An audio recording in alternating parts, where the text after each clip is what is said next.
Bhagavato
Dear brothers and sisters in the Dhamma, welcome, good morning to our last class of this Dhamma Cakka Pavattana Sutta. So we are looking forward to the last teaching by our teacher, Sailesh Susila. So before we go, let's do the puja. Let me share slides.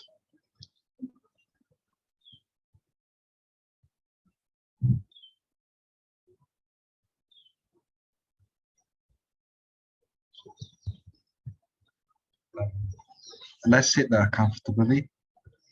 Switch off your mic, and we will do the puja together. Let's pay homage to the Buddha. Namo tassa bhagavato arahato sama sambuddhassa. Namo tassa bhagavato arahato sama sambuddhassa. Namo tassa bhagavato arahato sama sambuddhassa. Let's take our refuge in Triple J. Buddhang saranang gacchami, Dhammang saranang gacchami, Sanghang saranang gacchami. Dutiyampi Buddhang saranang gacchami, Dutiyampi Dhammang saranang gacchami, Dutiyampi Sanghang saranang gacchami, Tatiyampi Buddhang saranang gacchami, Tatiyampi Dhammang saranang gacchami, Tatiyampi Sanghang saranang gacchami. Now let us all take the 5 precepts. Panatipata veramani sikkhapadang samadhiyami. Adinadana veramani sikkhapadang samadhiyami. Kamesu miccācara veramani sikkhapadang samadhiyami. Musawada veramani sikkhapadang samadhiyami. Surameraya Appamada veramani sikkhapadang samadhiyami. Sa.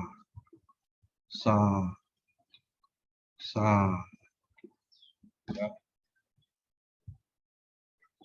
Once again, good morning, everyone. It's nice to see everyone back here again.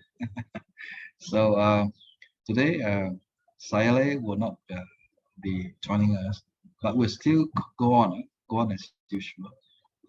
We will watch the video. Today's video is part 4, the last of the 4 parts, and it's about 1 hour long. And I must say, we are very impressed, with the attention you have given so far. Later I will show the result of what you have done, and we are extremely proud of you. So let's continue this motivation, this inspiration, this keenness to learn the Dhamma. I think by going through this 4 class, we have gained tremendous knowledge of this Dhamma Cakka Pavattana Sutta, because it is the first sutta that the Buddha delivered right after he has gained enlightenment. And it's good for us to know in details, because if we do not know in detail, then we may do a lot of things in a clumsy way, or in a blur way, or in uninformed situation. Now that we are more informed, so when we do things, we do it a lot more confident, right? So I want to show the results of your how to say, of your test. It was beautiful, extremely beautiful. We are very, very proud. Let me see. Let me share again. There we go. See, this is the result of the third quiz. So 3/4 of the class responded. As you can see, there are 18 questions. So 17 of you got straight A. That's A plus plus, the biggest number. So we feel so happy, that you've actually paid attention and learned the Dhamma very well. And 14 of you got A plus plus, and 16 of you got A plus, and 9 of you got A plus, and 8 of you got A. So you can see all of you are in the A category. So on behalf of the AVMC, the organizer, we are very happy for your success. So keep it up, keep it up. So we must say this is really inspiring.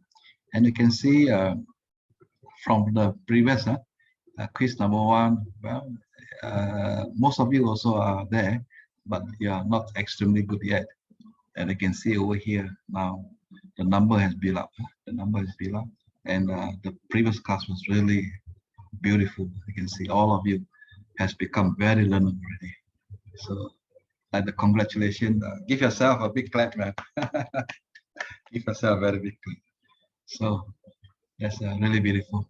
Okay, so today again we have got 6 facilitators. We got Brother Lim, Sister Winta, Sister Kema from Singapore, Sister Veronica from Jakarta, and Sister Gunasri and Sister Margaret. Sister Margaret also from Singapore. So we like to thank this facilitator for helping us to understand the Dhamma much deeper. Okay, so now without ado, I will go into the video. So go grab a cup of coffee and watch the video together. Let me see Mr. here.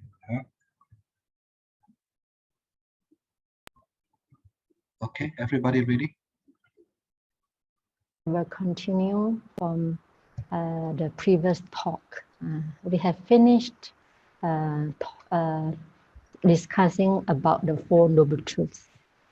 So, knowing that 4 noble truths is not enough, then the Buddha continued to preach to the 5 monks. He said that there are also another 3 aspects of truth in regard to the 4 noble truths. This is seldom preached by other teachers, because only you can find this in Dhamma Cakka Pavattana Sutta. Okay, so in order to understand fully the 4 noble truths, there are another 3 aspects that yogis need to know. Okay, number 1 is knowledge of the truth. We call Satya Jnana. I will explain the meaning later. Let us remember the name first. Otherwise, you will get very confused. So I go very slow because it's a bit complicated. So number 1, you need to know is knowledge of the truth. Satya Jnana. The meaning is you must know the content of the 4 noble truths, which we have discussed. And number 2, knowledge of the duty or responsibility. Kicca Jnana. Kicca means function or your responsibility. How the 4 noble truths will be done. Okay. And number 3 is knowledge of accomplishment. Katta Jnana. So when you finish, you complete, you accomplished all the 4 noble truths, then you know you have accomplished all the 4 noble truths. This is called Katta Jnana. So you have to remember this 3. Knowledge of the truth, Satya Jnana. Knowledge of duty or responsibility, Kicca Jnana. Knowledge of accomplishment, Katta. Katta means accomplished. Jnana means knowledge. Katta Jnana. Okay. So let us go into detail. Slowly we will go into detail. So what is knowledge of the truth in regard to the Four Noble Truths? So knowledge of the truth is knowing the content of the Four Noble Truths. Past few days, we have talked about the content of the Four Noble Truths. So I assume all of you have this knowledge of the truth already. Okay. Number two, knowledge of the duty, kiccāñāna, knowing what action should be performed toward the each truth. Okay. Number three, knowledge of accomplishment, katāñāna, knowing the task of realizing the Four Noble Truths has been completed. And this usually is for a noble person, especially Arahant. Arahant, then we call knowledge of accomplishment. We stay in the first knowledge of the truth and the knowledge of the duty. Okay. Okay, let us go one by one. Number one, knowledge of truth, Saccāñāna, in regard to the noble truth of Dukkha, the first noble truth. So what is the noble truth of Dukkha? We have already studied. Birth is suffering, aging is Dukkha, death is Dukkha. Then association with things disliked is Dukkha, separation from things like is Dukkha, not getting what one is Dukkha. In short, the 5 aggregates of clinging are suffering. So how you get this knowledge of truth? How you know birth is suffering? How you know the 5 aggregates of clinging are suffering? By learning, right? By hearing from a teacher, by studying. So you get this before you come to practice. You get this knowledge of truth by hearing from a teacher, by studying the text, and so on. Once you accomplish the task, once you realize Nibbana, you also will completely understand this knowledge of truth by practical experience. Now it's only theoretical understanding. But without this theoretical understanding, you don't even know the 5 aggregates of clinging are suffering. We don't even know that. Therefore, we attach so much to our body, our feeling, and our mind, right? Therefore, knowledge of truth is also prepare. It's a preparation for you to go into practical practice. Okay. Then knowledge of truth in regard to the noble truth of the origin of Dukkha. So by studying, we already know the craving, tanha, the tanha that gives rise to fresh rebirth and accompanied by passion and delight, releasing now, here, now, there, everywhere. And this tanha including 3 types of craving: craving for sensual pleasure, craving for becoming, and craving for non-becoming, right? So we also heard from the teacher.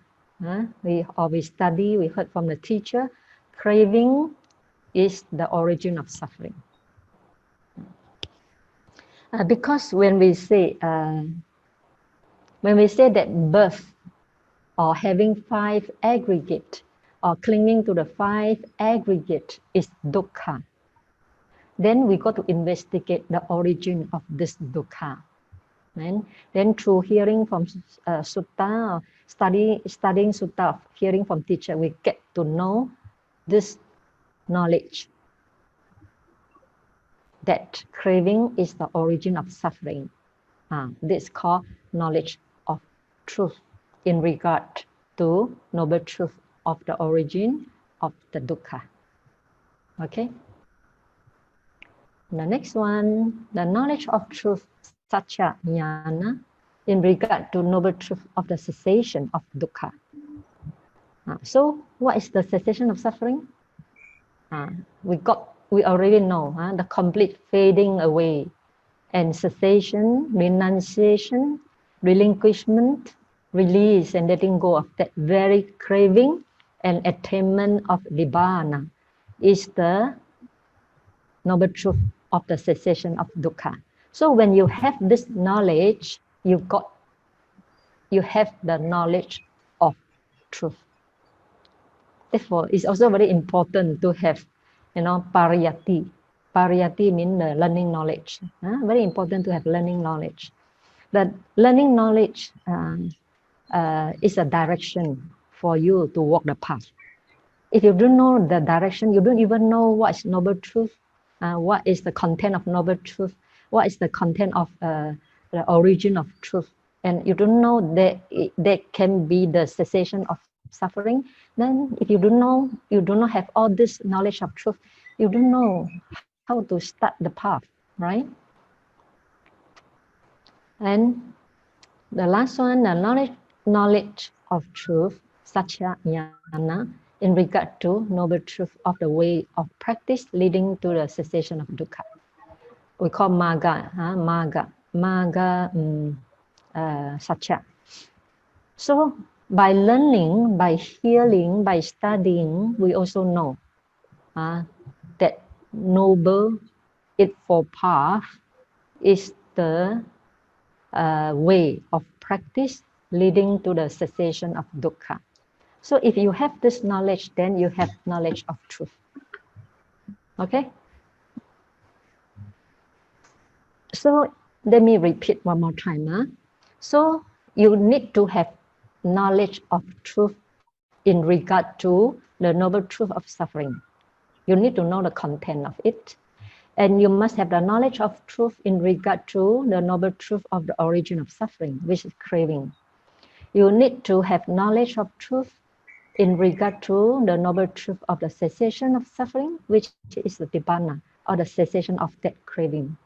And you need to have the knowledge of truth in regard to the noble truth of the way leading to the cessation of suffering, which is noble eightfold path. I assume all of you have this knowledge of truth when you have reached this stage. When you have listened all the talk of previous talk about Dhamma Cakka Pavattana Sutta and heard from what Buddha said, then you already have this knowledge of truth. Okay, but that's not enough. Therefore, Buddha continued to teach knowledge of the duty or knowledge of the responsibility, the kicca jnana, in regard to the first noble truth, Ariya Satya, Dukkha Ariya Satya. Okay, so when we talk about knowledge of the duty, then what should be done? What is your duty? What should be done toward this noble truth of suffering? This is very important, right? If you don't know your duty, you don't know what's to be done toward this noble truth of suffering, you cannot get the knowledge of the duty, kicca jnana. So please think what should be done. I want answer from you. One person, can you answer me? What should be done toward this noble truth of suffering? Anyone can answer the question. Please raise your hand.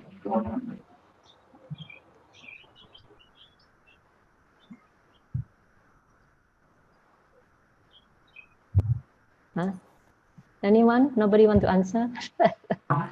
Father Inchikem says renunciation. What? What he say? Renunciation. Renunciation. Then you do not know your duty.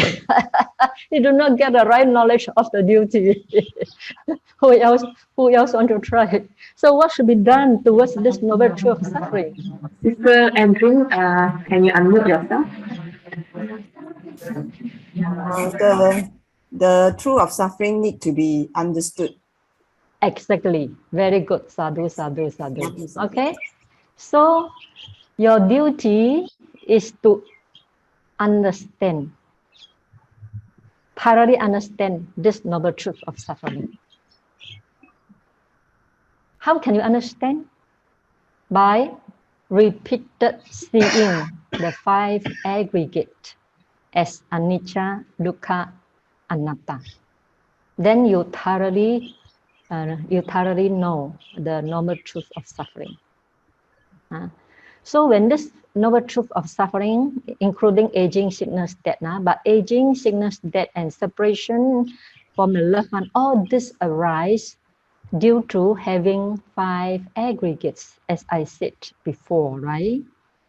So if you keep, if you, as a yogi, you repeatedly seeing 5 aggregates, then gradually the impermanence of the 5 aggregates will appear clearly in you.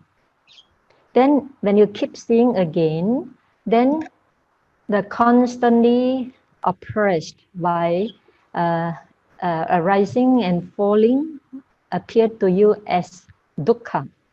And the whole process is no controller. Therefore, the whole process is anatta. So when you understand this, you thoroughly understand this noble truth of suffering. Therefore, what is your duty?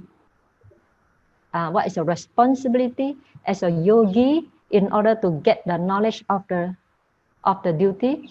That is, this noble truth of suffering should be thoroughly comprehended or known. How to know? How to comprehend? How to know? By repeatedly seeing the 5 aggregates until you see their impermanent, suffering, and non-self. Then you got this knowledge of the duty in regard to Dukkha, Ariya, Satya. Okay? Okay, next one. So Dukkha, Ariya, Satya is to be thoroughly comprehended and known. Okay, as a yogi, please remember this. It's very important. Without this, you cannot also realize Nibbana. Okay, next, second noble truth. The knowledge of the duty, Kichanyana, in regard to the Dukkha, Samudaya, Ariya, Satya, the origin of Dukkha. Okay, so knowledge of the duty means what action should be performed, what should you do, what should be done toward this noble truth of the origin of suffering. Okay, any answer from you? Anybody feel confident to answer? Please unmute yourself. Through practicing. Why I ask you instead of continue teaching? Because when you stop and think, then you open up your wisdom. If I continue teaching, you only learning, remembering. You do not try to investigate for yourself. Therefore, I encourage my students to investigate for yourself so that that knowledge belongs to yourself. Sister Wei Hua, can you unmute yourself? Nama Budaya, Saili. Yes. This noble truth of origin of suffering should be understood. No. Should be understood is the noble truth of suffering, not the origin. Okay. Anyone want to try again? Sister Marie. Okay. Saya Lei, the origin of suffering is craving. So by seeing, keep repeating, see the 5 aggregates, then we see the anicca, dukkha, anatta. But how do we do it? Then we perform we practice the magga, the noble effort path. Then where is this origin? How then what should be done toward this noble truth of the origin of suffering? No, it's not the answer is not accurate. But don't worry, if you cannot get the correct answer, but you have taught it already and cannot get a correct answer. When I give you the answer, then it will stick in your mind already. You will never forget in your life. That is very effective way of learning. Rather than I keep giving you the knowledge, you cannot absorb so many. But now you give the wrong answer. When I give the right answer, you will forget until the end of life. Reduce the craving. That is by renouncing. Okay. Okay. Brother Stephen from New Zealand says it should be abandoned. Yes. Exact answer is because first we already know, right? The truth the noble truth of the origin of suffering is craving. Craving is to be abandoned.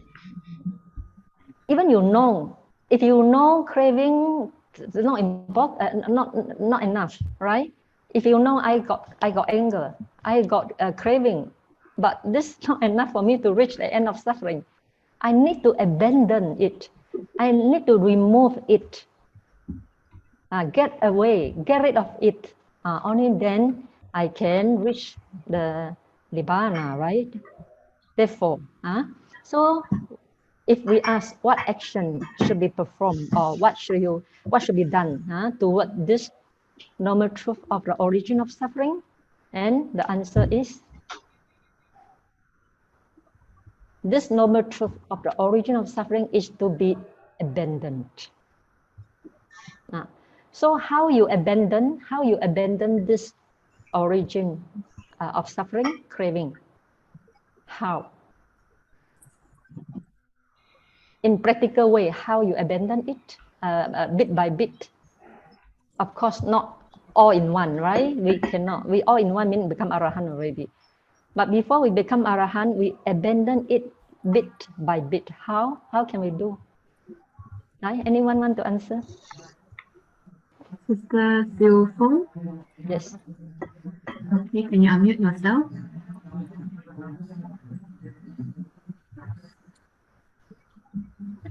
By meditation. That's very that's very general answer, not precise. Okay, Brother Gunavira. Yes.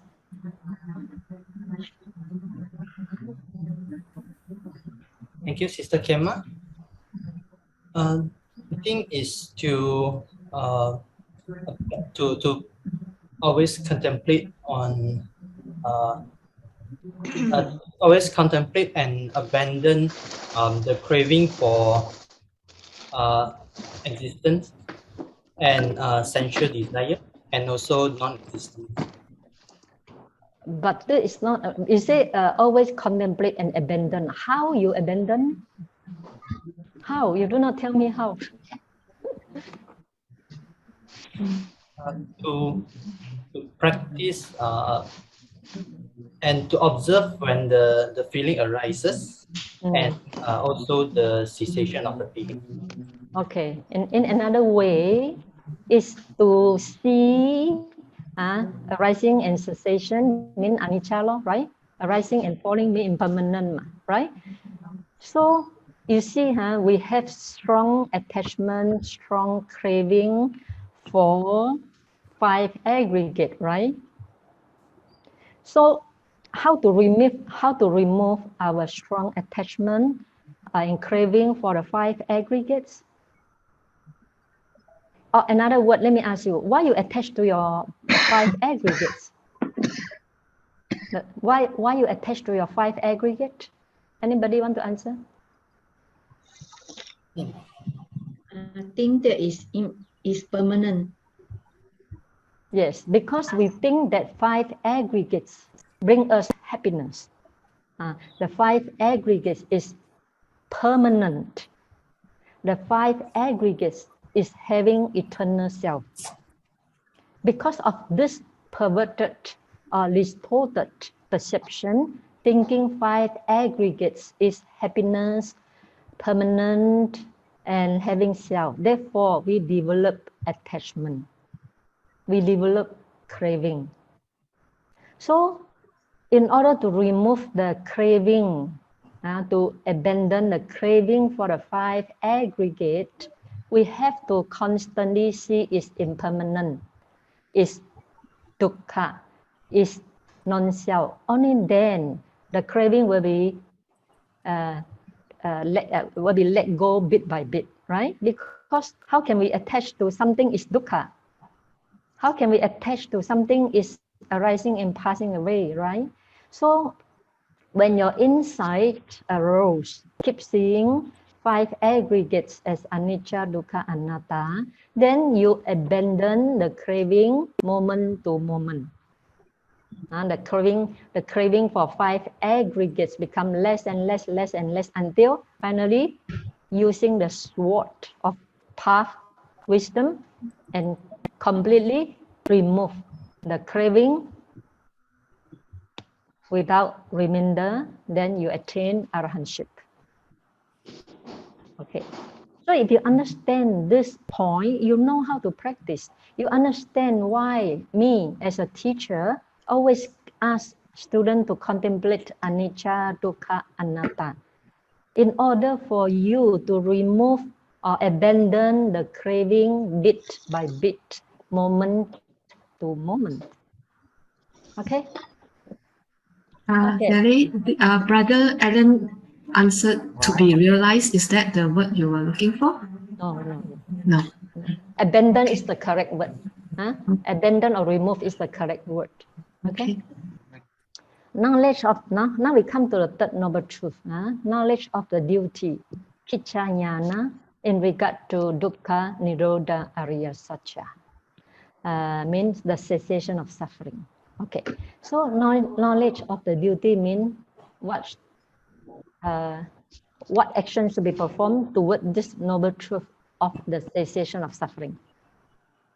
First, you must understand, you must have knowledge of the truth first, right? You must understand the content of the noble truth of the cessation of dukkha first. You already got it already. Huh? Now, the second knowledge is knowledge of the duty. What should be done towards this noble truth of the cessation of suffering, which is also nibbana, same meaning, which is also nibbana. Okay, what is your answer? Anybody want to try?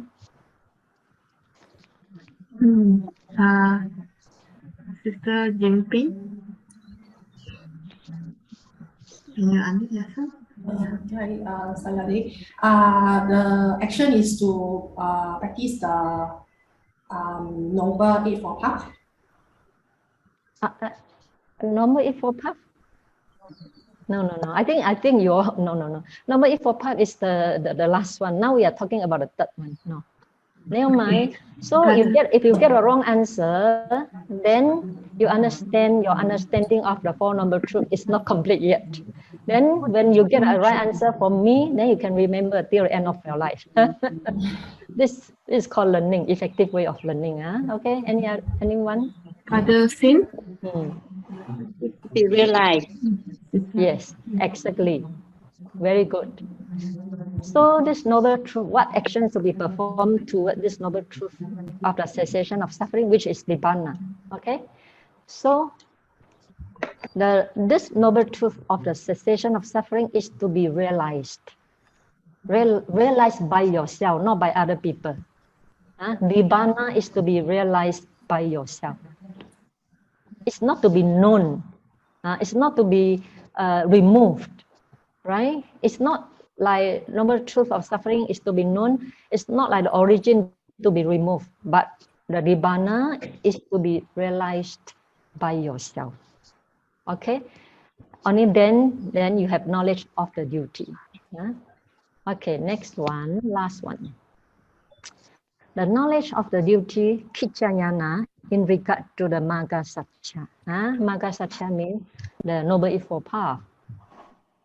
Okay, then what should be done toward this noble truth of the way of practice leading to the cessation of suffering, which is noble eightfold path? So what should I do towards this noble eightfold path? Okay. Should be cultivated. Okay, very good. This noble eightfold path should be cultivated. The noble truth of the path is to be cultivated. So if you know, this noble truth of the path is to be cultivated until the fullness, then you got this knowledge of the duty. Okay. So now we come to the last knowledge. Which knowledge? Sorry, let me repeat one more time. To get this knowledge of duty,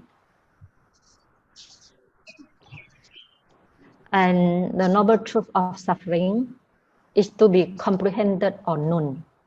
How you get to know the noble truth of suffering? Then you keep seeing the five aggregates again and again until you see the five aggregates as anicca, dukkha, anatta. Okay. Then the knowledge of knowledge of duty about the noble truth of the origin of suffering. You know, as you keep seeing the 5 aggregates as anicca, dukkha, anatta, then you abandon the craving bit by bit, moment to moment. Okay. Then the knowledge of duty in regard to the noble truth of the cessation of suffering is to be realized. For this one, we cannot have now. Only when you attain Nibbana, then you can understand number 3. Before you attain Nibbana, we only get it from the book knowledge. We heard it from what other people say, but we ourselves not yet experience it. Number 4, and this noble truth of the way of practice leading to the cessation of suffering is to be cultivated like now. Like now you are practicing meditation. You are trying to see anicca, dukkha, anatta of arising of feeling, arising of pain, 4 elements, and so on. Then you keep the sila, you keep it precepts, 5 precepts, so you have morality training. Then you practice samatha, you constantly arouse your effort and mindfulness, and you gain concentration. This is called concentration training. And finally, you see anicca, impermanent and non-self, dukkha of the 5 aggregates. So now you are cultivating the Noble Eightfold Path. But you are cultivating, not yet reached the fullness. Okay? So this is the knowledge of duty. The last one, knowledge of accomplishment.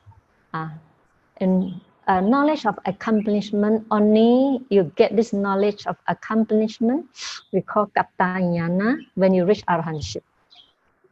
So now we don't have this, okay? So knowing the 4 tasks, the comprehension in regard to first noble truth, okay, dukkha satcha. Then abandonment in regard to origin of dukkha. And the realization of Nibbana is the noble truth. And the last one, the task of cultivation, have been completed. So knowledge of accomplishment means knowing the 4 tasks have been completed. How you know you have completed? When you attain Nibbana, right? When you emerge from Nibbana, you can reflect. We call introspection. You look back and see all the deformment has been clear already. I mean, the craving has been removed already, right? Then the suffering has been thoroughly known already, and the Nibbana has been realized already, and the Noble Eightfold Path have been completely or cultivated completely already. So through introspection, you know.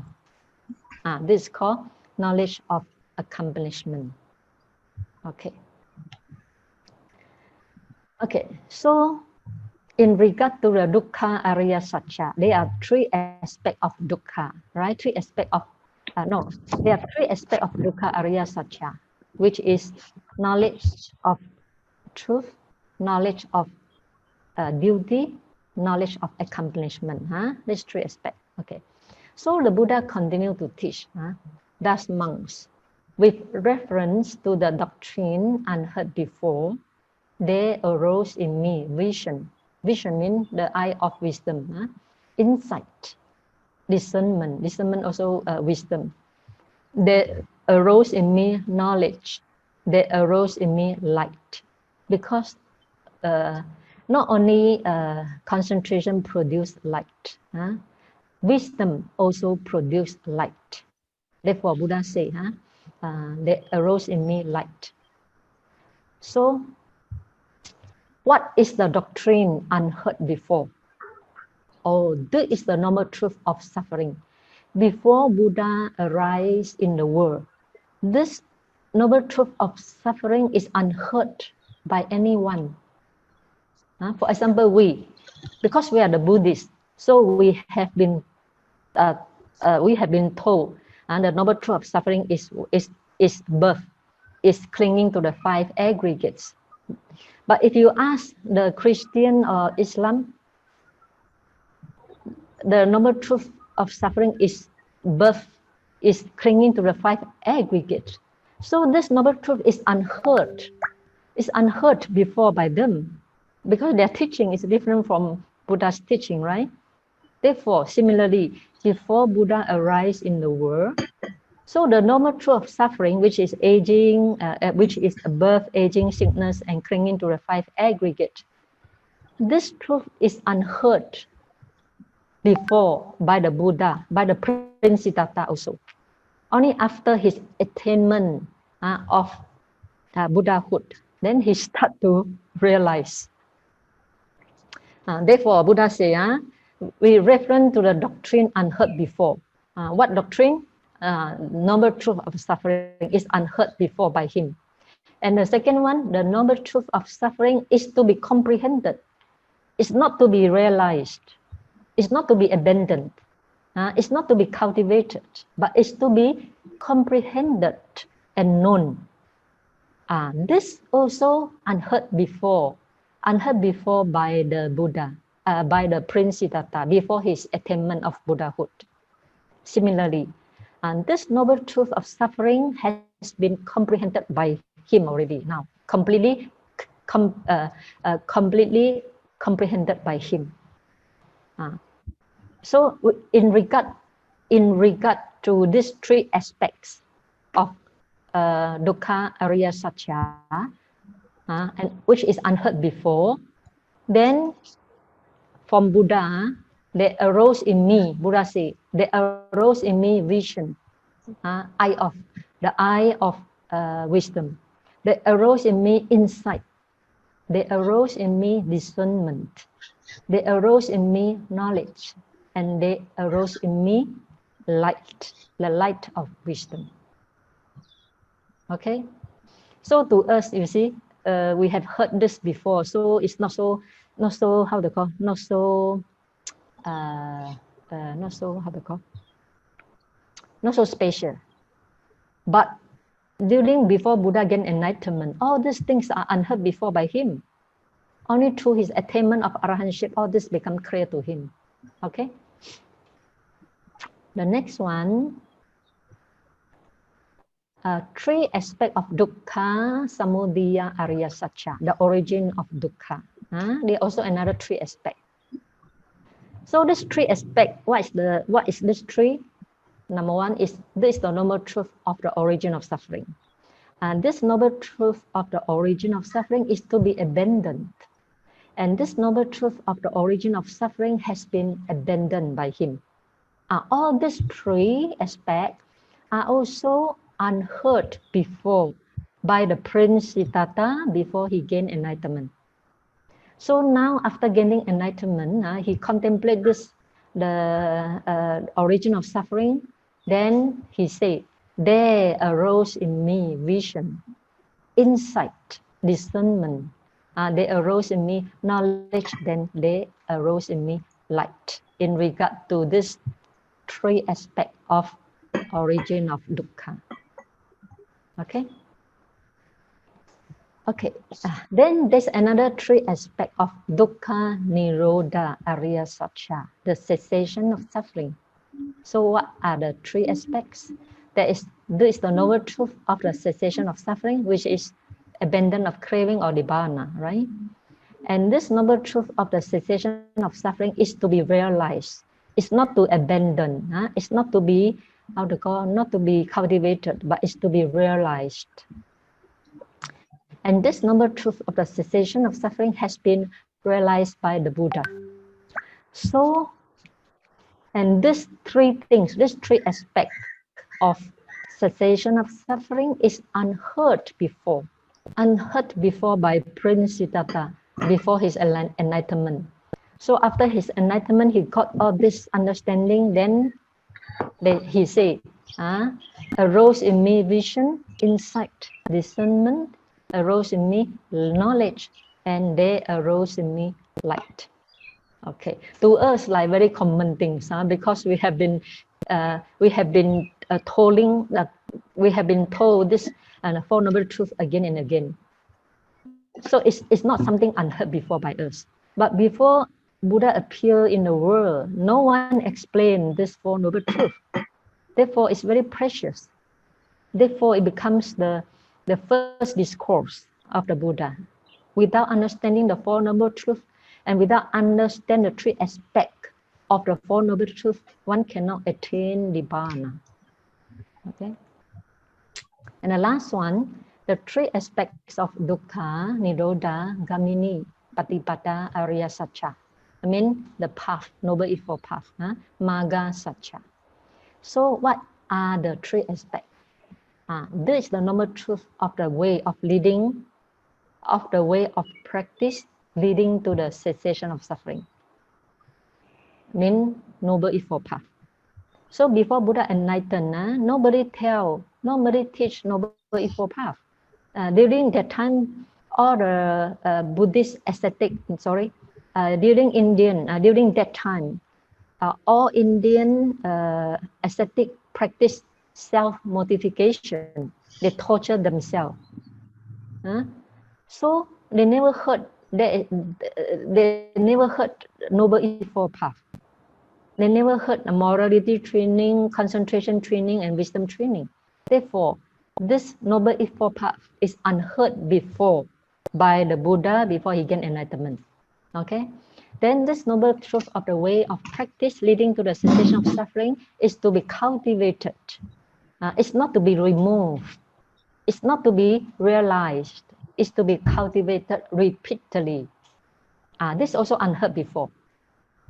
And the last one, this noble truth of the way of practice leading to the cessation of suffering has been cultivated fully by Buddha. Therefore, he gained enlightenment. Therefore, he realized Nibbana and attained arahantship.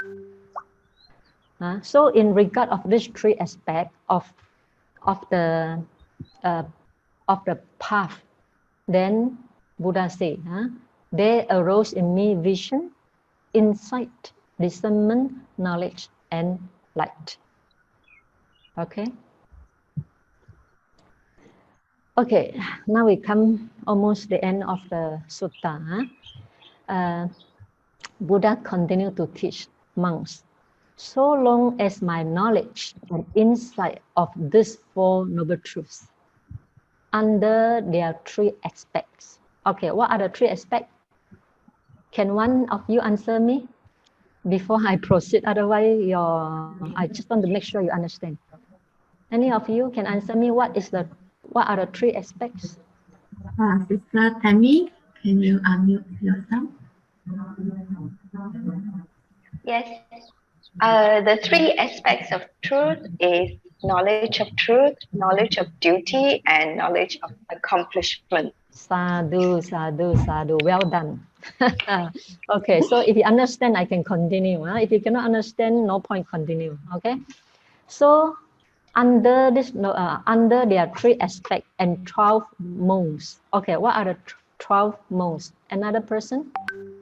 I want another person's answer. We?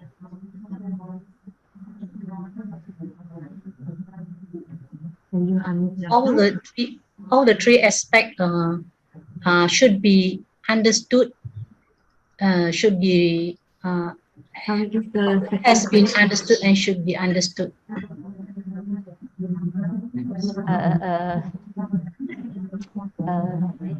3 times 4.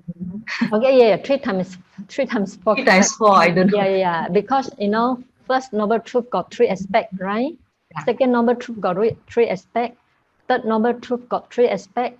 The last noble truth, the path, the Noble Eightfold Path got 3 aspects. So 3 times 4 are these 12 modes. So now you understand, only then I can proceed. Otherwise, no point. Okay, so in there, let me say again, Buddha said, monks, so long as my knowledge and insight to these 4 noble truths under their 3 aspects and 12 modes in their essential nature was not perfectly clear to me, so long, O monks, did I not profess among devas, maras, brahmas, among the host of recluses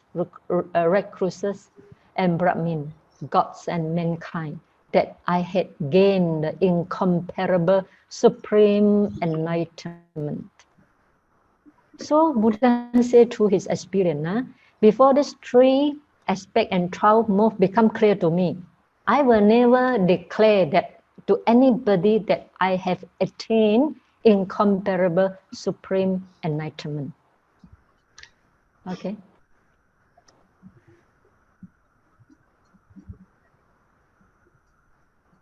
Then Buddha continued to say, now, monks, my knowledge and insight of these 4 noble truths under these 3 aspects and 12 modes in their essential nature is clear to me, now very clear to me. Then only, O monks, do I profess in this world among the Devas, because Buddha also teach Deva, not only teach human beings, among the Devas, Maras, Brahmas, among the host of recluses and Brahmins, gods and mankind, that I have gained that incomparable supreme enlightenment. Therefore, the earth shook. The whole earth shook because of Buddha's enlightenment. Buddha has practiced 10 parami for 4 asankhaya and 100,000 kappa. It has been so long already. Only now he attained Buddhahood. So, okay, one question. Before he thoroughly understand the 4 noble truths and their 3 aspects and 12 modes, why Buddha do not declare to Deva, to Brahmas, and to humankind or to gods? Why? Why?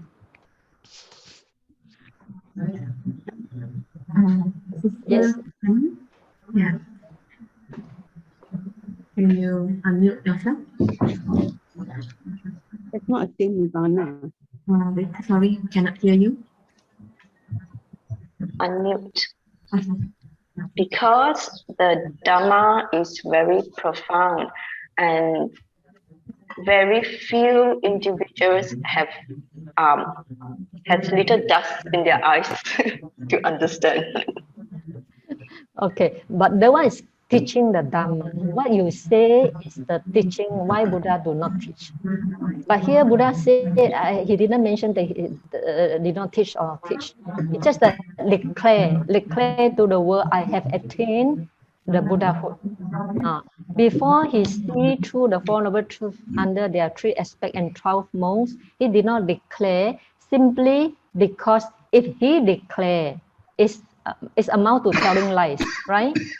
And also, if he declare, many intelligent people can test him, can question him, test him, and see his behavior, whether his behavior is according to what he preach or not. Then he cannot be tested because he not yet becomes Sama Sambuddha. Then he will show that, he's not a real Sama Sambuddha. Therefore, in order in order that he himself, because during Buddha's time, there are so many schools and many masters claim himself already become Sama Sambuddha. So many masters claim himself already become enlightenment. But all these masters cannot be tested. Once tested, they show their anger, they show their greed, they show their ignorance, right? Therefore, Buddha will never declare before he really gains supreme enlightenment. So after gaining the supreme enlightenment, then he can be tested. There was a great teacher. There was a great teacher, and he sent his disciple to follow Buddha day and night and to observe Buddha's 32 of every Buddha got, if I not remember, 32 how the marks. Yes, 32 marks possessed by the great man. If you are not that great man, you cannot have this 32 marks. So this student are following the Buddha day and night and check whether he got this 32 marks or not, and test, whether his teaching is it able to stand or not. So therefore, here we can see, before gain enlightenment, Buddha will never declare. Only after enlightenment, he declare his own enlightenment so that he can be tested. So then finally the Buddha, the Blessed One declared, the knowledge and vision arose in me. After he has seen the Four Noble Truths in 3 aspects and 12 modes, he declared that my release is unshakable. This is the last birth, and there is now no further becoming for me, no more rebirth for me. So I think this must be also remember. Once you remove the craving completely, there's no rebirth, cannot be reborn again, no matter how you want. Once the craving has been removed completely, there's no more rebirth. Why I say this is very important for you to know, because you will come across that there are some people and some school declare or saying that Arahant can, once become Arahant, you can let go the Arahantship and become the Buddha again.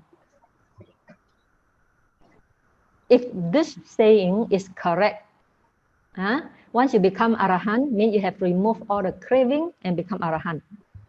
But later on, you feel that, no, I don't want to become Arahant. I want to become the Buddha. Cannot, okay?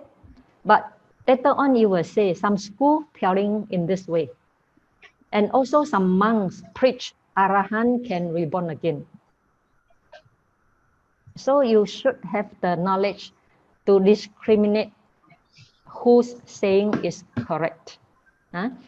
If you believe in what other people say, that after attaining of Arahant, this Arahant can release or can let go his Arahantship and aspire to become Buddha again.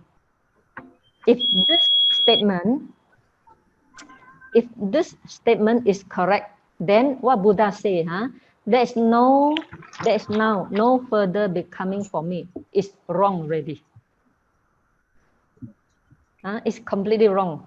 So you choose to believe what Buddha say, or you choose to believe in what other schools say. Up to you to discriminate.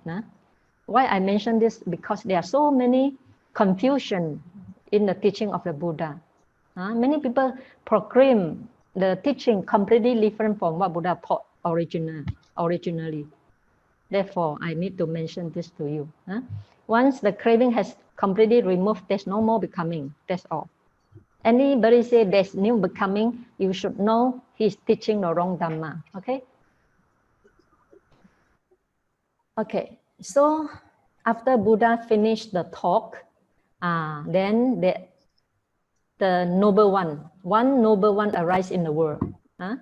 And while this explanation was being given, they arose to venerable Kondanya, the dustless, stainless Dhamma eye. Whatever is subject to origination is all subject to cessation. This knowledge is also knowledge of arising and passing away. Whatever arises will finally come to cessation.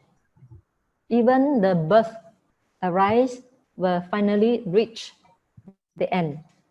So whatever arises will reach to the end, or whatever is subject to origination is all subject to cessation. Yang kinci samudaya dhamma sabatang nirodhan dhammati. This is very, very famous stanza for all practitioners before reaching Nibbana. Sure, they will experience this one.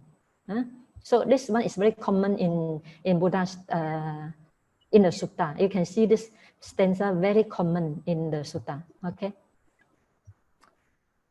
So at that time, Kondanya become the first person to realize the Four Noble Truths. The first person in the world, apart from Buddha, Kondanya become the first person to realize the Four Noble Truths.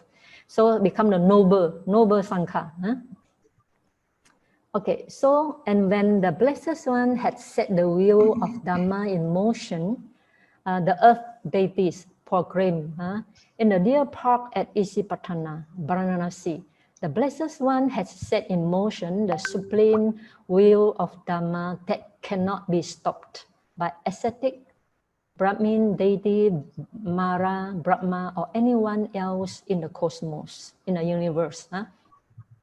On hearing the proclamation of the earthbound Deva, then the deity of the four great kings from Tavatimsa, from Yama, from Tusita heaven, from Libanarati heaven, from Paranimitta Vasavati heaven also proclaimed the same.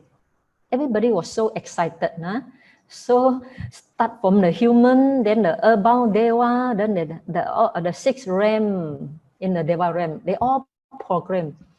They all help to announce Buddha has gained enlightenment. Okay, so in the deer park at Isipatana, Varanasi, the Blessed One has set in motion the supreme will of Dhamma that cannot be stopped by ascetic, Brahmin, deity, Mara, Brahma, or anyone else in the cosmos.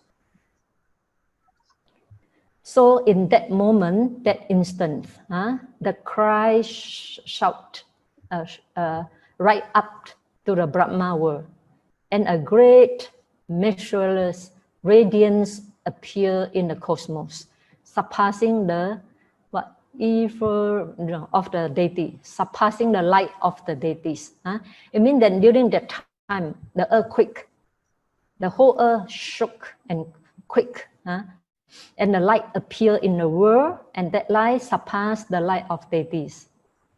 Then the Blessed One exclaimed, "So you really know," exclaimed to the Kondanya, one of the 5 monks, named Kondanya. Then Buddha says, "So you really know, Kondanya. So you really know, Kondanya. Know what? Know Four Noble Truths. Know Four Noble Truths and realize and become the Sotapanna. Only become Sotapanna only. After few days later, Buddha teach Anatta Lakkhana Sutta. Then all 5 monks become Arahant. But the Dhamma Cakka Pavattana Sutta, after finish preaching Dhamma Cakka Pavattana Sutta, one of the 5, named Kondanya, becomes Sotapanna. The first noble one appear in the world. Okay. Therefore, Buddha said, "You already know the Four Noble Truths," and that is how Venerable Kondanya acquired the name of Anya Kondanya. Anya means no. No. So Kondanya who knows. Anya Kondanya. Okay, so this is the end of the sutta. And because of Buddha turning the wheel of the Dhamma, and that this Dhamma is able to handle down for more than 2,600 years until now. You see, until now, we can still hear what Buddha taught to the 5 monks, exactly the same.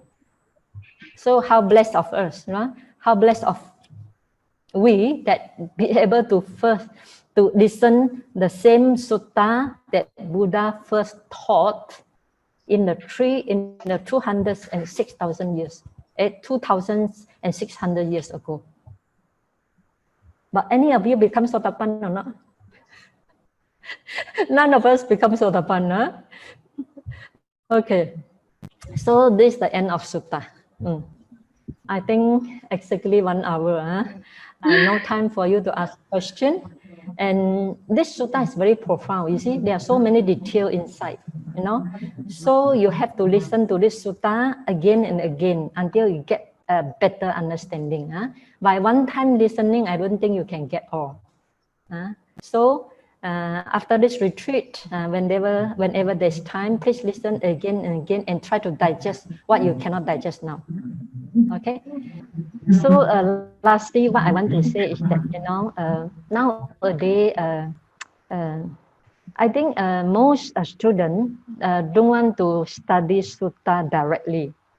They prefer they listen to monks, monastic to give talk.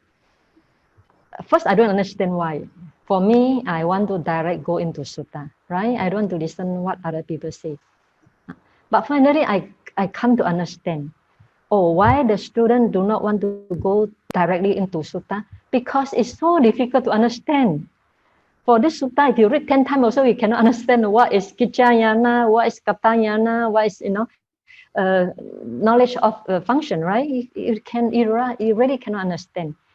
Therefore, I think why people, although I encourage so much my students go to sutta directly, but finally I realized because it's so difficult to understand unless you really have practical knowledge that you can understand what the Buddha taught in the sutta. Okay, if you don't have that knowledge, you got to find a qualified teacher to listen to the sutta. Okay. Lastly, we will share merit now that for all the preaching of the sutta and for you by listening to sutta to strengthen your right view and right understanding. Okay.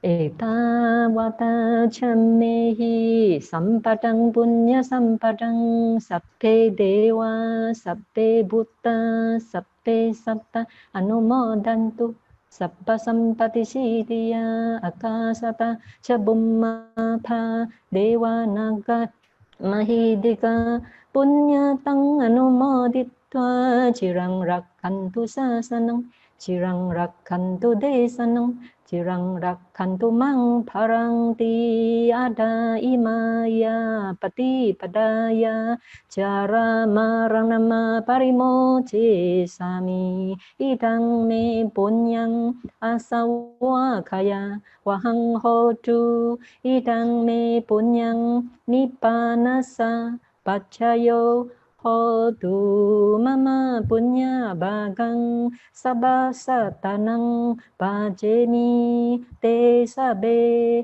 me samang punya bagang labantu sadu sadu sadu. May all of you be well and happy.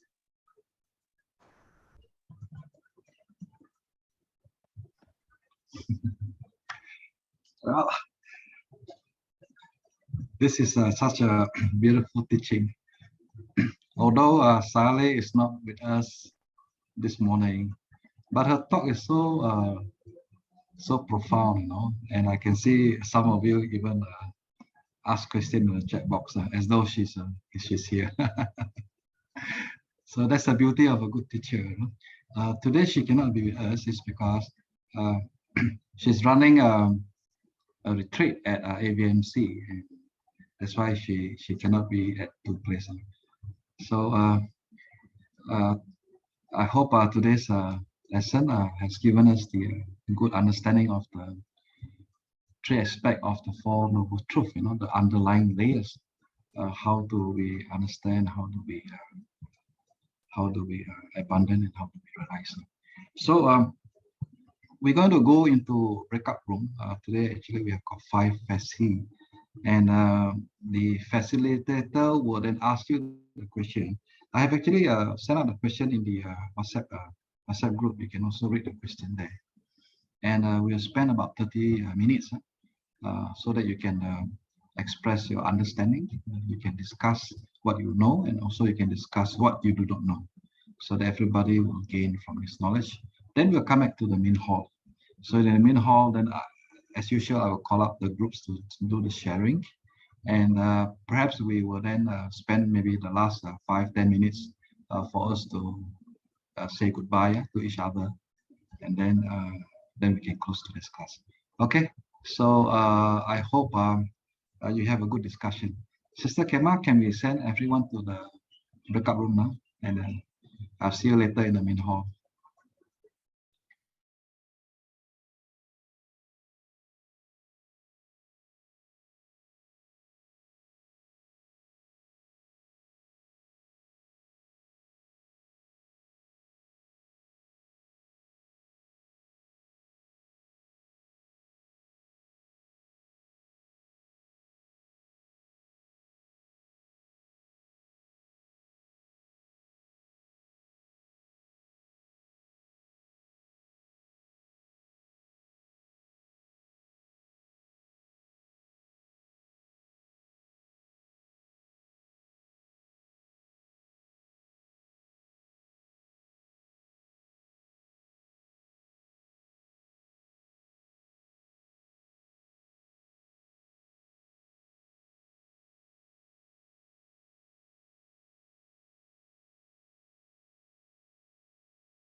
Yeah.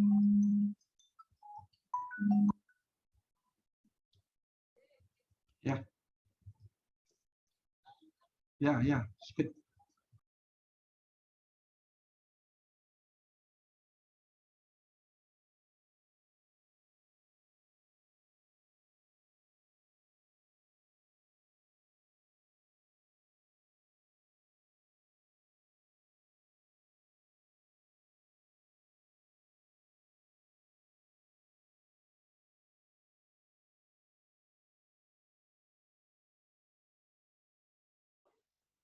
Morning, Brother Pat. Sorry, came out late, came in late. Oh, they almost finished, is it?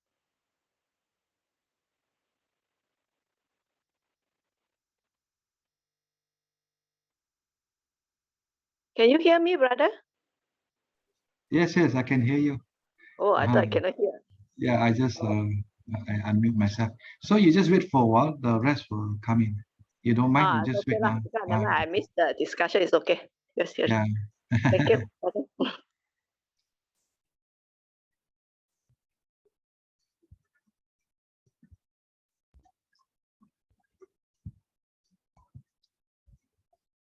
Hello, welcome back. Sister Surani is here. Gui Hua is here. Su Wong is here. This is all familiar face. Nice to see you all again. Yeah. Sister Veronica, you're in group 3, right? Yeah. Sister Huiling is here. You got all the heavyweight in your group, you know, all learned. I cannot hear you. Tak dengar, Ibu. I said lucky me. Yes. So I think that's why we managed to discuss all the 6 questions. And they all can answer. Yeah, I see your group, a lot of learned people, you know, all good, all the heavy. I call it Lucky heavyweight. us. Yeah. So the rest are all in as well. Let me see how many people here. 55. Sister Kema, is all here? Is everyone all here now? I think there's one more, should be one more. One more group. Okay, so we wait for a while. Wow. Let me see. You don't mind you check? Yeah. Let me see. Sister Yvonne, I want to know. Yeah, I think are you able to sing the Jaya Mangala for us today? The whole stanza. Up to you lah, half stanza, whole stanza, because you sang very well. Thank you. Okay. I thought you wanted me to the last one. Hang on, just. You're going to get. It'll be very nice to hear her singing for us. Okay. Yeah, can All right. Yeah, then it's a sign of victory, you know, that we all have learned together.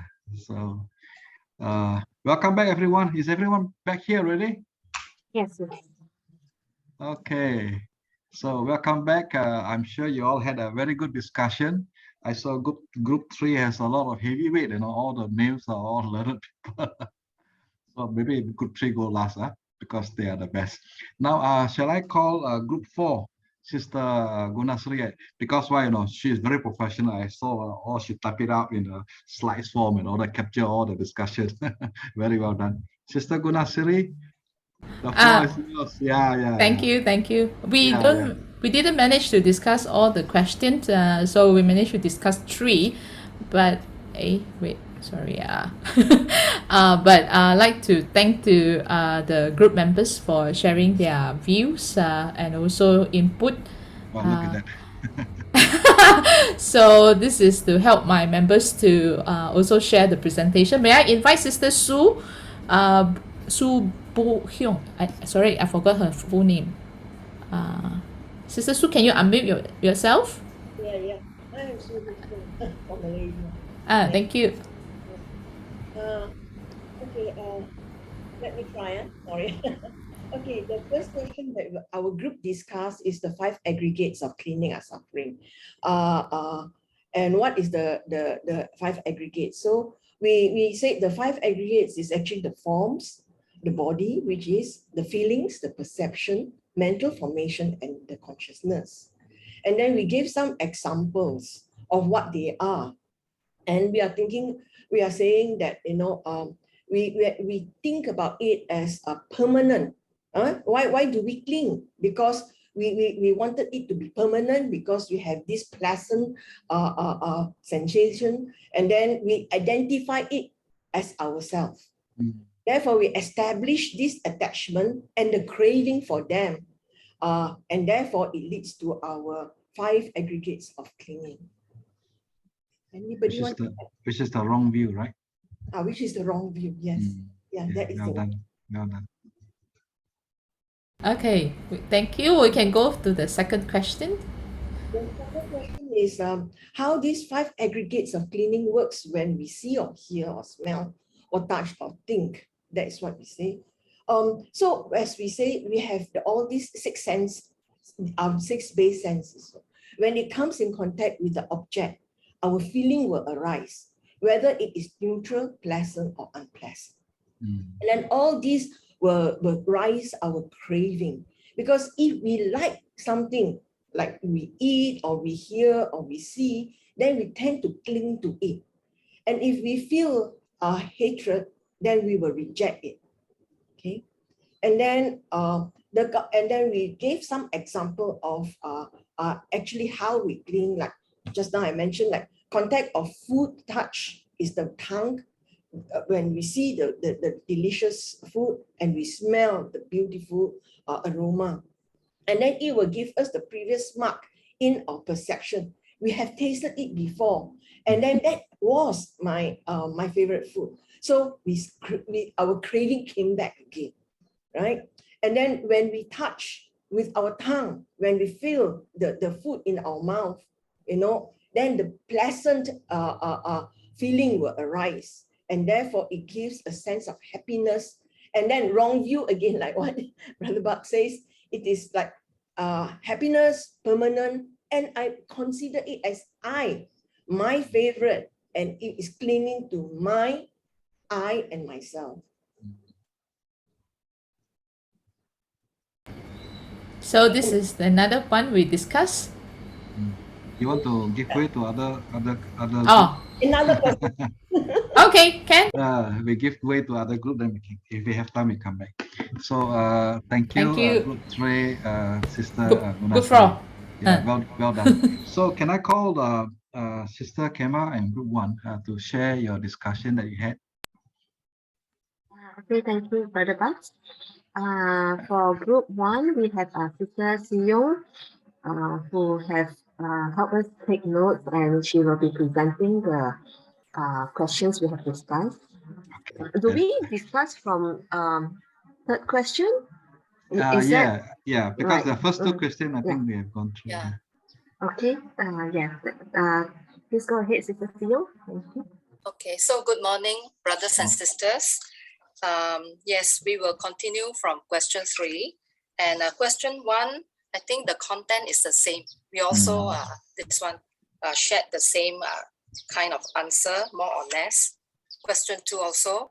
So question 3 is about the craving or tanha as the origin of suffering, and how many cravings are there, and how do we overcome, is it the origin? How do they become the origin of suffering? So the first part is easy to answer. The 3 types of craving are, number 1, craving of to sensual pleasures. Number 2 is craving for becoming, that corresponds to the eternalistic view. And the third is craving for non-becoming, that corresponds to the annihilation view. And how do they become the origin of suffering? So we spend a lot of time on how actually the tanha for non-becoming or annihilation view is actually an origin of suffering, because the first 2 is quite easy for us to comprehend.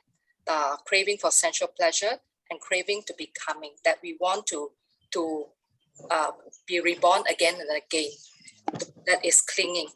Well, regarding this craving for non-becoming, or that corresponds to the annihilation view. So one of our brothers, Brother Vincent, he mentioned Sayale's teaching in the last lecture, where she referred to this type of craving as related to, it is actually a wrong view. And for people who have this kind of wrong view, they're very prone to, because they feel that, those who feel that we will not be reborn again, okay, after we die. So whatever bad we do, we don't have to face the consequences. So they may have this, be prone to, they don't feel bad about committing evil or doing bad things, because they feel that they don't have to bear the consequences. They don't have to reap the karma. So this is a wrong view, and this kind of wrong view, whatever the view is, we will have to bear the karma, okay? Well, no matter what you think, and it is actually a suffering in itself. It becomes an origin, a reason, an origin for the suffering. Okay, Sister Kema? I think question 4, we can let others answer. Yeah. Okay. Yeah, thank you. Sister Theo. Yeah. So the origin came from the corruption, the ignorance, then it got corrupted, then it stays there. So thank you so much. Maybe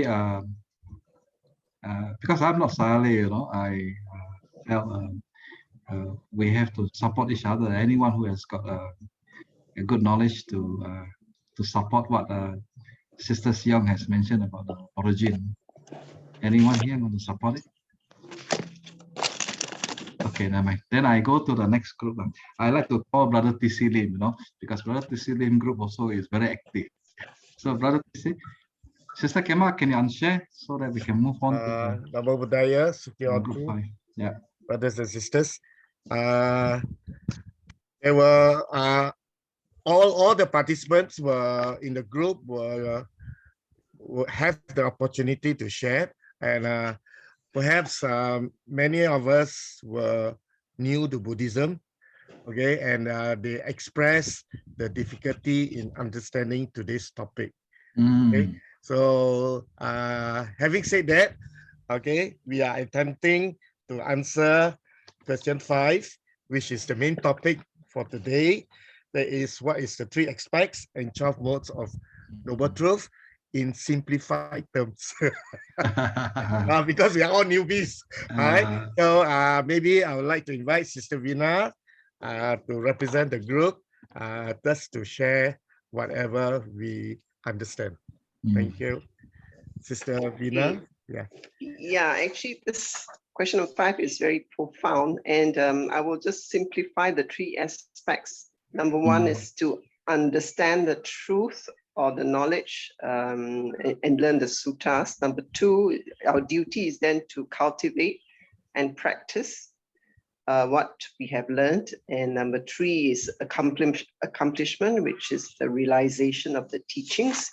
And if we apply it to the 4 noble truths, for example, if you say that the second noble truth, knowledge that craving is the cause of suffering, then that knowledge, that craving itself must be abandoned. And then finally, the realization that the craving has been abandoned. So yeah, I'll leave the rest for you guys. Yeah, that's a very simple for lay people like us to understand. Thank you. Brother Lim. Yes. Yeah. Okay, maybe I just add on a little bit. Yeah. So maybe I'll go through just now. So the 3 aspects of Satcha, Kicha, and Kata. Okay, Satcha meaning the truth, Kicha meaning that that something must be done. Duty. And Kata, that that's something that teacher has been done.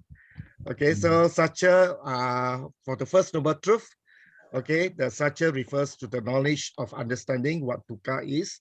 Okay, stated in the suttas like birth is suffering, aging is suffering, death is suffering, and so on. And teacher is that this suffering must be fully understood. In other words, we got to experience it.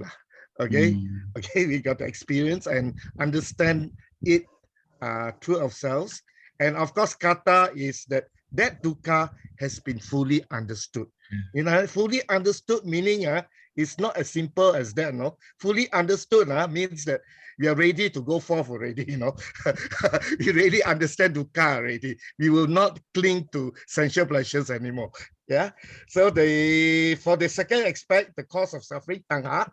Okay. So for the satya part is understanding of the knowledge that tanha is the cause of suffering. Okay, and the knowledge that craving must be abandoned. That means we got to do something about that craving. We got to abandon it. And the third part is the knowledge that craving has been abandoned, right? Okay, so the third part, normally the realization is for the Ariyas. Okay, so we are heading towards the Ariya path.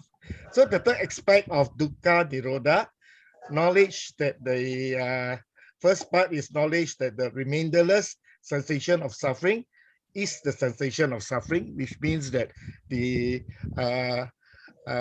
has to be complete. Okay, it has to be complete in whole. And the second part is knowledge of that sensation must be realized. We got to realize that sensation of dukkha. And of course, the last part is knowledge that dukkha has been realized. Okay, actually here realize means realize nibbana, no? Okay, but of course, entering into sotapanna is a taste of nibbana. Okay, it's considered tasting nibbana. Okay, entering into the Ariya path. And the last part is the path to the cessation of suffering. Okay, the satya, knowledge that the Eightfold Path is the path to end suffering. And the teacher, knowledge that the path must be cultivated, it must be practiced, it must be developed. And kata, knowledge that the path has been cultivated. And that is nibbana. Sadhu, sadhu, sadhu. Thank you. Thank you, Brother Lim. You know, I just wish that AVMC is a university. If AVMC is a university, we'll give you a PhD, you know. You're so learned. This is a blessing. Okay, so can I move on to call group 2, Sister Margaret? Can you please share what you have discussed in your group? Hi, thank you, Brother Bugs. May I invite Sister Joyce to share on our discussion for question 4? How to abandon, remove cravings. Sister Joyce, please. Good morning, all brothers and sisters.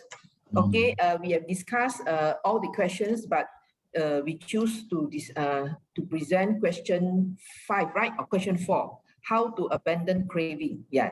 So in summary, we need patience and endurance, to do this, because dukkha is not something that we have to run away, but we have to accept that, turn it into a learning content, that dukkha arise and fall. Okay, everything, every feminine rise and fall. Dukkha is also suffering, equal suffering. Dukkha is equal happiness also. Everything that comes rise and fall that causes the dukkha. So actually there are 3 ways to eradicate the tanha. Okay, first is by repression. Okay, temporary, using the 5 hindrances way. Okay, second is by the opposite, temporary suppression, like the craving for anger. Okay, by loving kindness. And the third is by annihilation. Okay, so in order to create to eradicate craving, we must have this knowledge. Okay, being not knowledgeable, meaning ignorance, we have passed countless life without seeing the process of dukkha. So every time when we see craving, that there's irritation that comes and goes. Okay, we have to note it. Okay, we have to make sure that our ignorance didn't loses its strength. We have to look at it subjectively so that understand that this craving, whether it's bad or good, we know it. Okay, not this dukkha. Okay, we have to see that it's rising and passing. That's how we eradicate the craving. Okay, craving is equaling dukkha and is equal to happiness. Okay, sometimes if we view happiness correctly, it's called dukkha or craving also. Okay, that's my sharing. Thank you. Yeah, thank you. So, I think you have opened up a lot of dusty eyes in the sense that you say, pain is also like a dukkha, but happiness also a type of dukkha. So I think that's very correct. Thank you for sharing, Sister Joyce. Thank you for sharing. Inside yeah. Okay, now can I call the last group, Sister Veronica? Sila. Okay, thank you, Brother Bak. So the last question is number 6. May I invite Sis May from New Zealand to share? May Wong. Yes. You have to open your mic, Stephen. We can't hear you. You have to open your mic.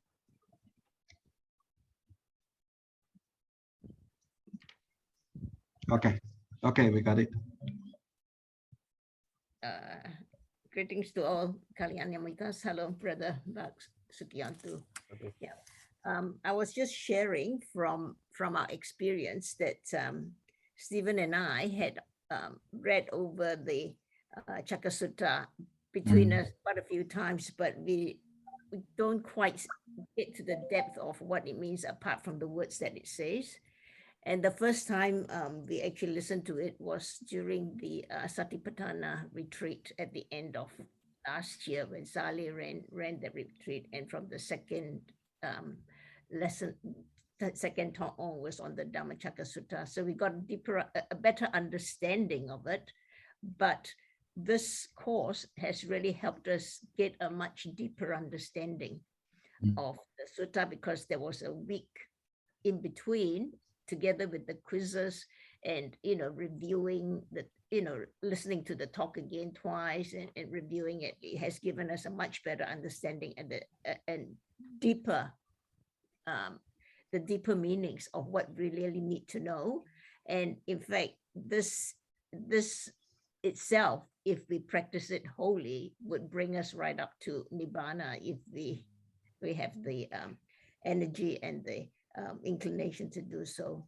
But I also have to thank AVMC and people like you and all the facilitators who have not only given us the chance in this Cakka Sutta, but with the Abhidhamma study group, meditation, weekly meditations.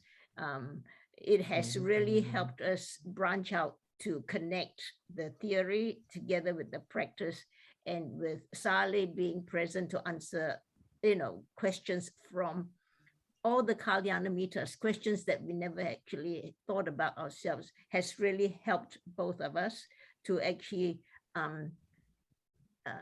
deepen our practice and be more vigilant in the way we lead our lives now compared to before. So it's not exactly what I learned from the Cakka, but it's a holistic approach from our point of view, that having had this, and then we are going to the moment-to-moment practice, which actually helps us gain this momentum going. Thank you very much. Thank you, Sister May.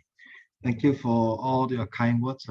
We actually feel happy when everyone can progress together. I think that's the purpose of AVMC, is to spread this Dhamma, which is so profound.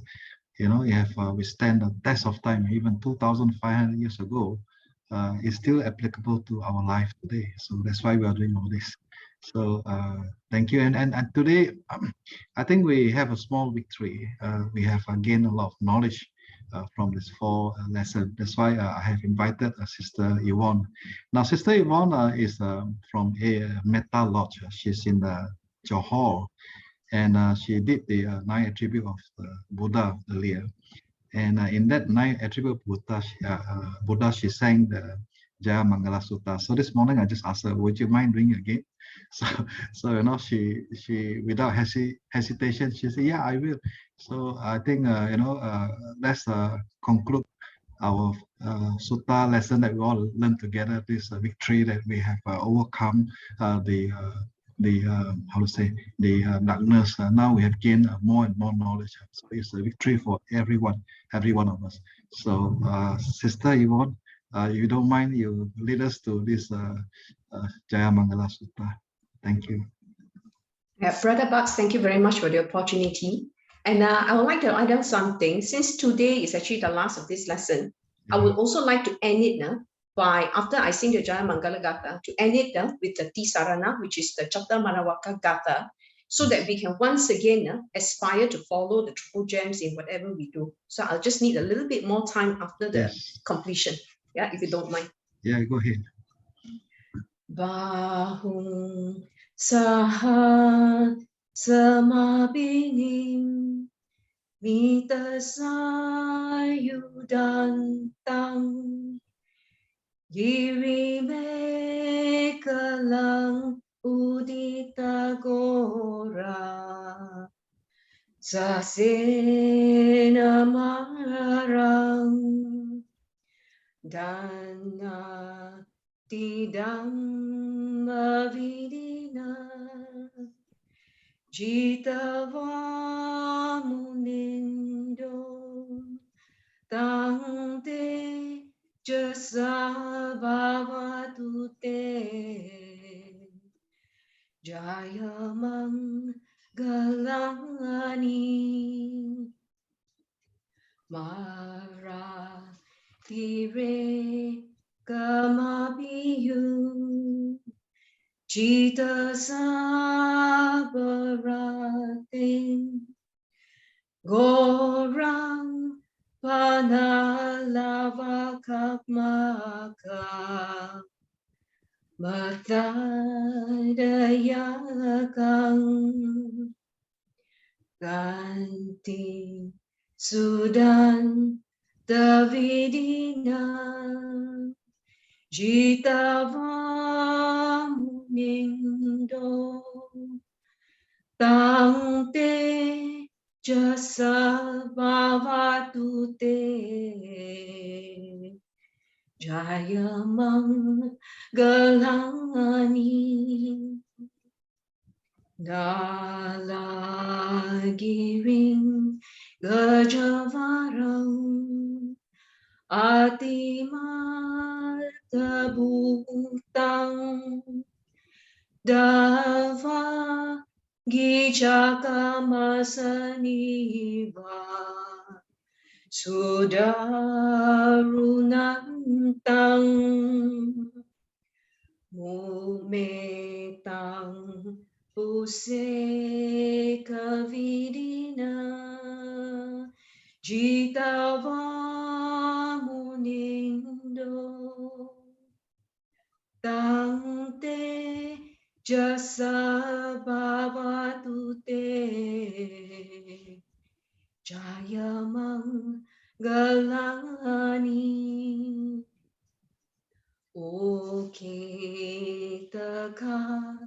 Gamatiha Tasudarunantang Davang Tiyo Janapatang Kulimalavantang Iti Pisang Katamano Jitava Munindo Tangte Jasa Bhavatute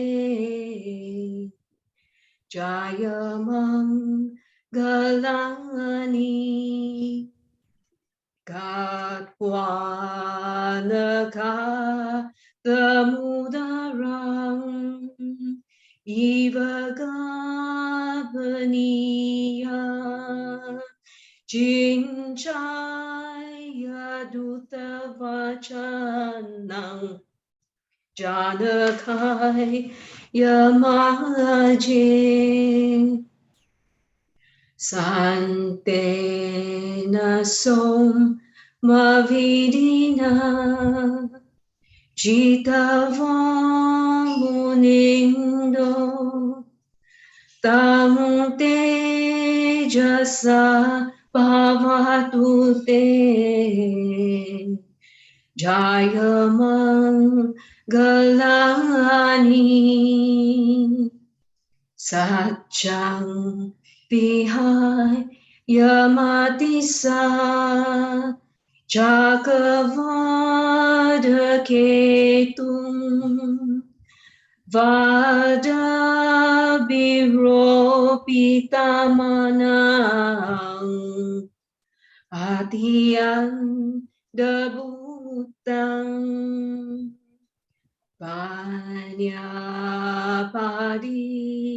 Pajalito Jitavamunindo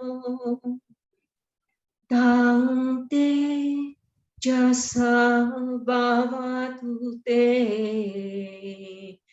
Jayamangalani Nando Pananda Bujagam Vibudang Mahiding Utena Tera Bujagena Dhamma Vayanto Itu Pade Savidina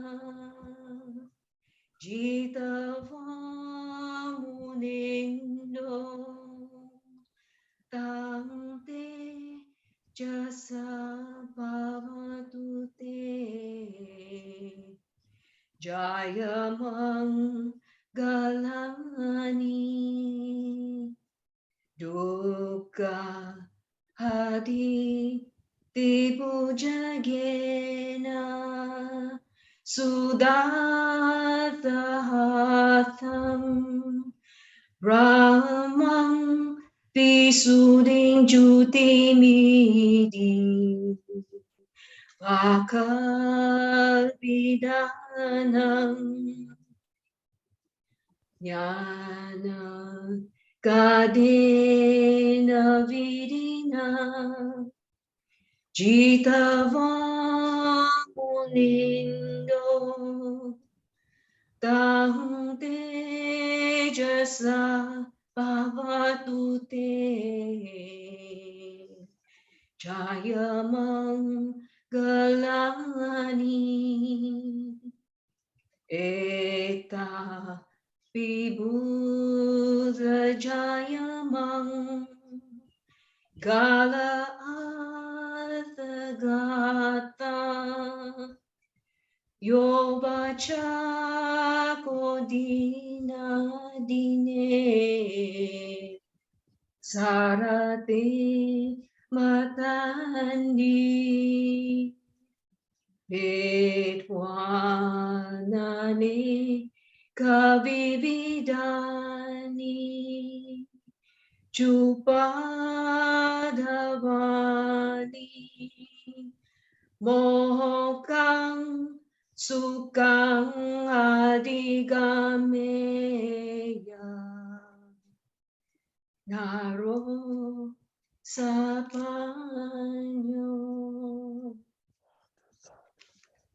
Now let us, for the final part, reflect on the Saranaka Upemi, which is also called the Jata Madawaka Gatha, to reflect on the triple gems. In whatever practice, please carry on this thought with us.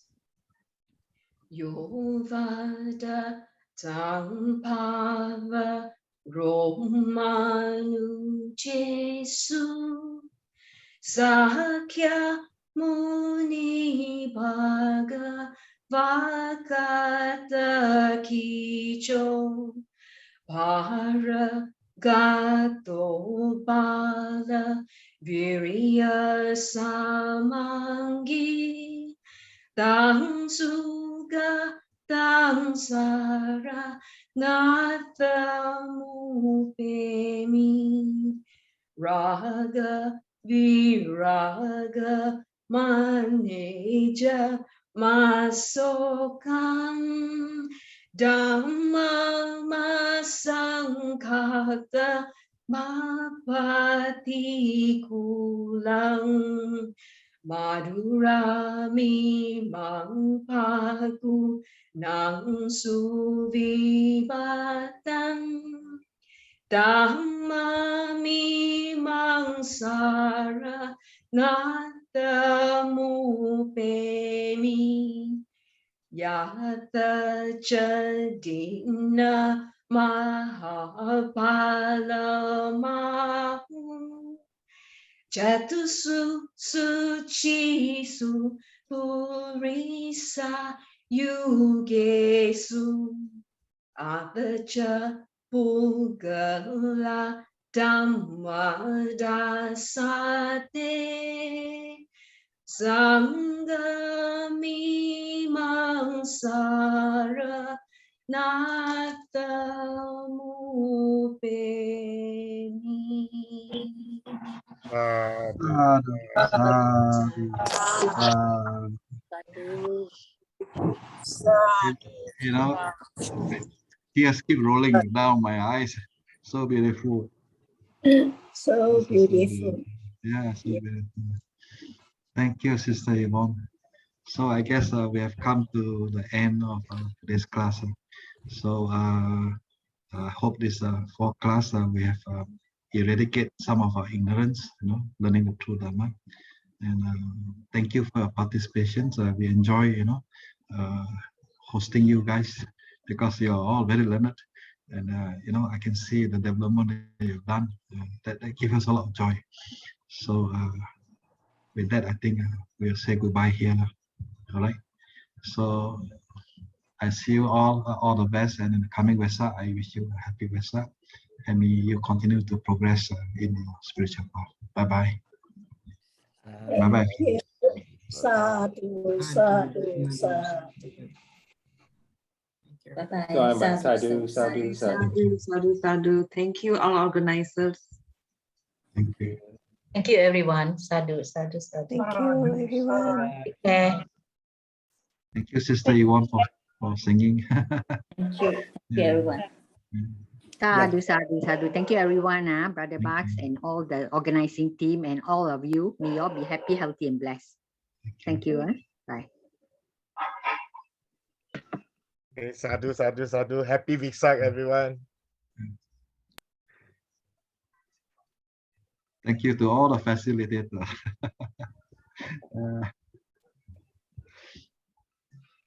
Okay, so we'll share this recording with everyone. And Sister Kema, yeah, you have to send the quiz. I think this time we'll get a lot more A's. Okay. Yeah, thank you. Bye-bye. All right, so we end it here, Sister Kema. Okay. Thank you. Okay, sadhu, sadhu, sadhu. Sadhu, everyone. Thank you.